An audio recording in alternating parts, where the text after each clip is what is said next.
Hello everyone, it's Callista Rakhmatov and I'm coming to you from the beautiful gardens again, out on my walk for today. And I wanted to share something with you, something that's a little bit vulnerable for me.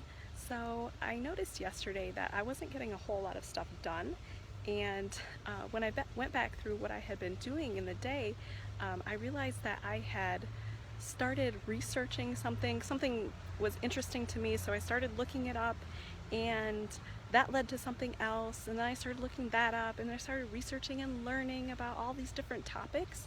So by the end of the day, I had actually researched 19 different topics that had absolutely nothing to do with the work that I was doing or the stories that I want to write. They were just things that had caught my attention somehow, and I was interested in them.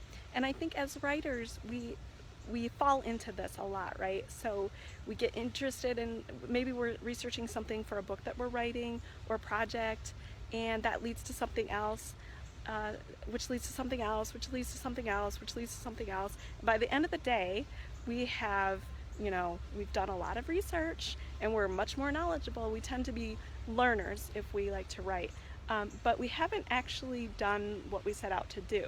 So we tend to waste a lot of time doing, unnecessary stuff. And so I know that's a problem for me, and so I wanted to share a little bit about that with you, and kind of remind you, you really need to set a boundary between the times that you're researching and the times that you're writing or working, because you can get caught in, like, go down these rabbit holes and you don't end up with anything done, and then you feel bad about yourself, etc. So that's my message for today.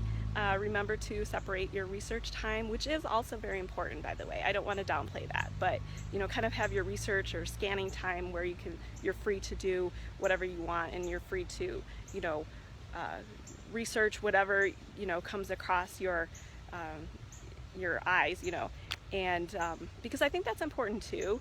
Is if you're interested in something, go ahead and research it and look into it, and satisfy that curiosity, because it can also lead to writing ideas. It can lead to making connections that you may not have been able to make before. So don't downplay that, but you want to contain it. You want to contain that, and you want to have your writing and your working time separate and free from distractions. So you want to have like a clean, clear work environment. Use an app if you have to block yourself from certain sites, etc. I know that's something I'm going to look into for sure. So anyway, that's my little tip for today. I hope you're doing great and enjoying the beautiful weather, if you have beautiful weather like we've got here today. It's been a little cold lately, but today is really nice. So that's it. Take care. Bye-bye.